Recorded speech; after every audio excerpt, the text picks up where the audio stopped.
How a Romance Novel Saved the Galaxy by Ariana de Rolte. Chapter 81. Femor 10. Femor found Arla in the transport's hold, curled up in a tight ball with her back to a bulkhead. He sat near her, wanting to know he was available if she wished, and settled into a light meditation. They had left Onderon the day after they arrived. Femor had taken going through the other comms the writer couple had received seriously, but it was clear that with Governor Almec and now Deathwatch neutralized, none of the other threats to the authors were credible. They had left the couple figuring out how to stealth adopt the children Stila and Sa Gorilla, with the promise that Femor would visit at least one or two more planets to reluctantly get his holo taken, so as to throw off anyone else who was trying to follow Femor's mission to the authors. Femor was resolved that those would be his last holos taken by the Mandalorians. He was reporting this whole issue to Jaster once they arrived and letting the Mandalore handle getting his people to stop their mission-compromising activities. Femor had volunteered to take Arla with them, somehow knowing that if he left her alone, she might run and hide in shame from seeing her family. Femor hadn't made the connection between her and the Mandalore's son until Kryten pointed it out. "You know the phrase, ignorance is bliss?" Arla's voice broke through his rather unsuccessful meditation. Her voice had a rasp to it, as if she hadn't had a drink in a long time. "You Jedi have all these magical powers. Is there one that can make me forget? That's what I want more than anything." Femor knew that urge. "At the temple, I see the mind healers regularly. They've helped me work through a lot. But there was one time, after a mission, that I went to them urgently. I'd been captured and I was prepared for torture, but my captors somehow figured out that the true way to torture a Jedi was to torture others in front of them. I couldn't get the screams out of my head no matter how hard I tried to meditate, no matter how hard I tried to center on the Force and be present in the here and now like my master said." Qui-Gon hadn't been as cold then, and had said those things with great compassion, but it wasn't enough to help. "I went to the mind healers as soon as I could and asked if they could make me forget, so I could focus again." "They couldn't?"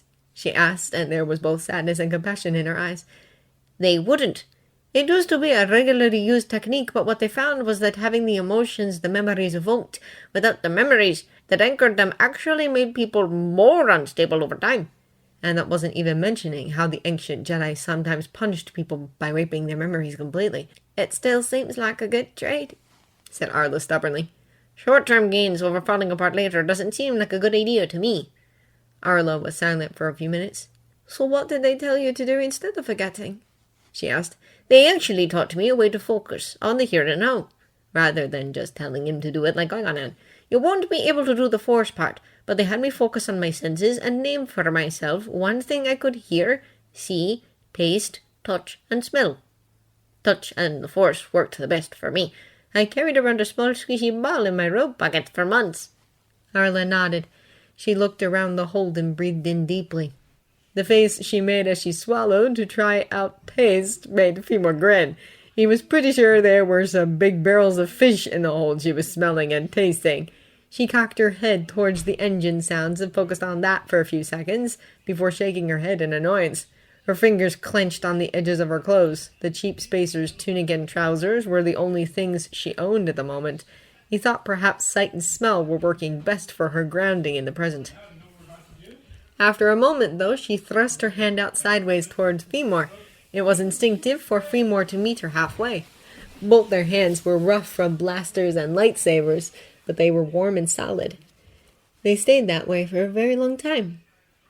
The hot, dry air of Mandalore's capital, Keldabe, hit the three of them in the face.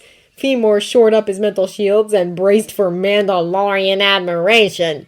He was pleasantly surprised to find they made it to the Clan Maria's compound with only a few stairs.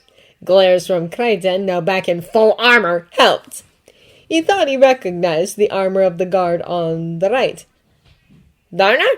Knight Femor!" They sounded delighted. "You came back!" "Yes, well, we're on our way to report to the Mandalore, if you don't mind." Femor really didn't want to talk about his choice to leave in such a ridiculous manner that it backfired so spectacularly. Not the least of which because he didn't want to have to explain the whole thing to Arla. "Your scan is clear, but I need you to register your guest. Name?" They were holding a pad. "Arla Fett," said Arla boldly. Femur would have suggested she wait until they get inside before giving her last name, but he wasn't going to stop her if she wanted to do it this way. She was trembling enough from nerves as it was. Arla Fett! Oh, like Jango, you really... Wait, the Arla Fett I've heard the Mandalore include in his remembrances? How would I know? Muttered Arla, frowning at the guard. Can we come in the gate, Darna? Asked Crichton, losing his patience. We're heading for the Mandalore so we can clear this up with him. I guess so, said Darna, distracted by what they were writing on their pad. The other gate guard waved them through. They were just about to enter the training courtyard outside of the Mandalore's office when Jasta Mariel ran through the arched entryway, followed closely by a young man whose skin and eyes mirrored Arla's. Jango Fett.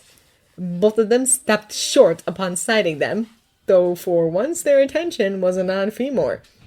Arla was standing ramrod straight, her face a mask. In the Force, her emotions were churning between joy, shame, and hope.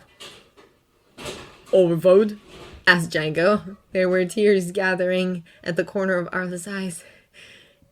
Jenny, I'm sorry, I'm so... Jango was at her side, crushing her to him in a massive hug which muffled her words and made them unintelligible. That is how they stayed, though after a long moment they began to speak hushed words in Mandalorian. Jasta Mariel caught Femur's eye, giving the Mandalorian salute against his silver armor. It glinted blindingly in the slanting sunlight from outside the archway. Knight Femur, Clan Mariel owes you a debt. There were tears in the man's eyes as he watched his son and sister hug. No debt is owed when it's part of a Jedi's duty, Mandalore, said Femur politely. That excuse had gotten him and Qui-Gon out of a lot of life debts over the years. Jaster stepped closer to him.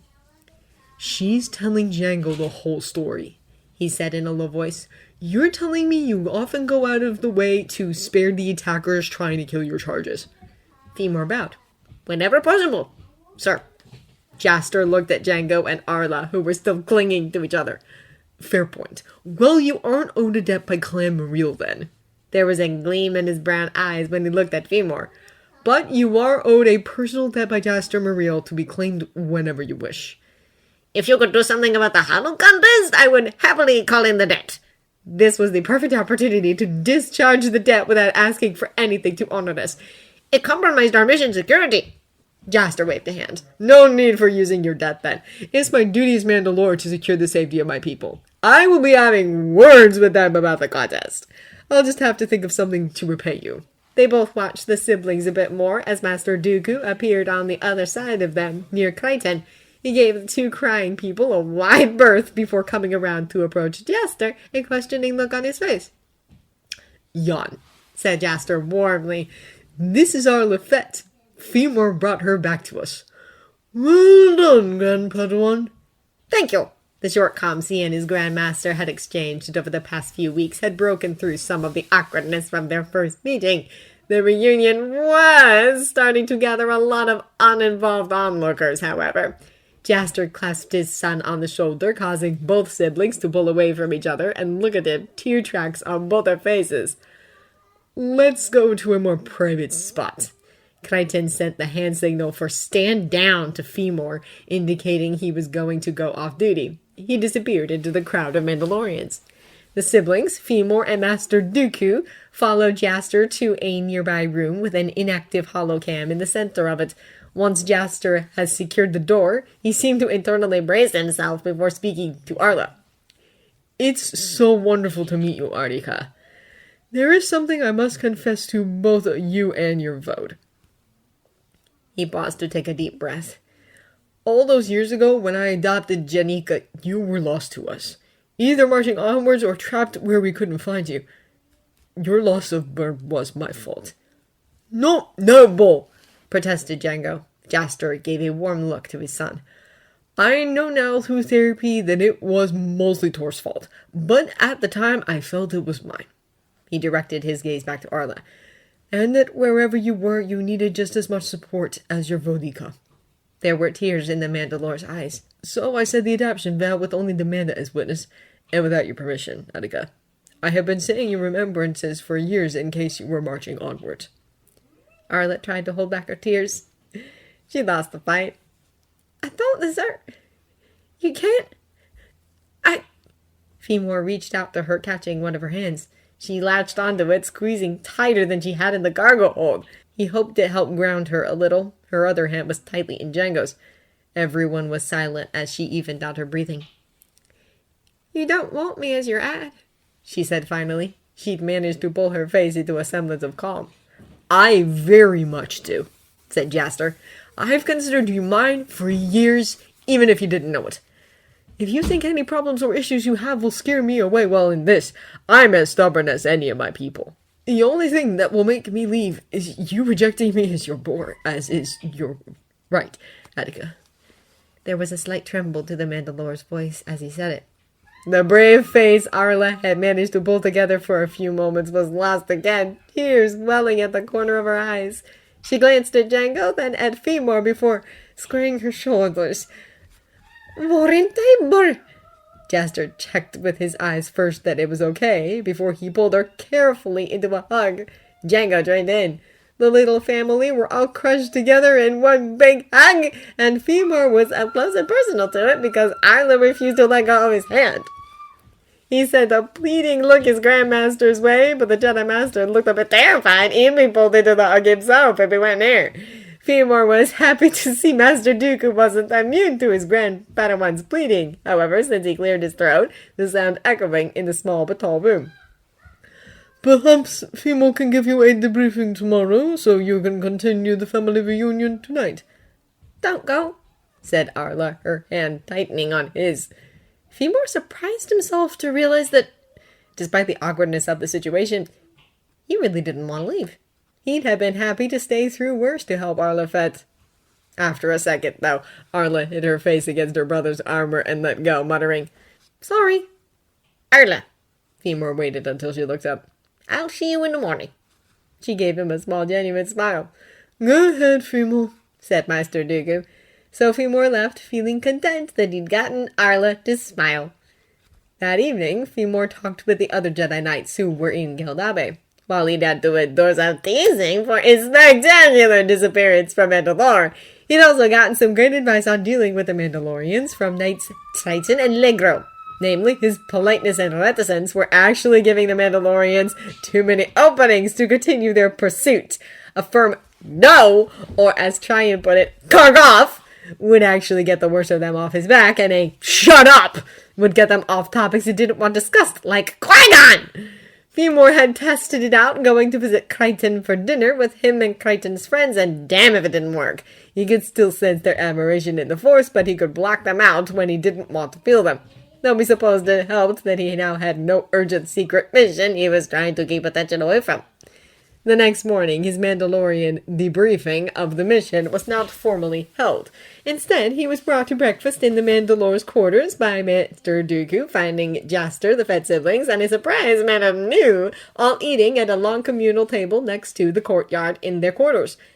After some crowing by Jaster that both he and Femur had been correct about the authors being Jedi and Mandalorians, respectively, if a little off on location and occupation, and a compliment from Madame New on his utilization of Takri's help, the actual Jedi Council debriefing felt a lot less fraught.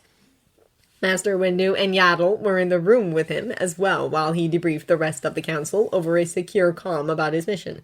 We'll have to reassure Muriel we're not planning any punitive action on Maribel Luanag, Master Windu was saying. She did get married without permission, said Ki-Adi-Mundi. Femur rather suspected that he was resentful that his own non-Mandalorian marriage had been under so much scrutiny.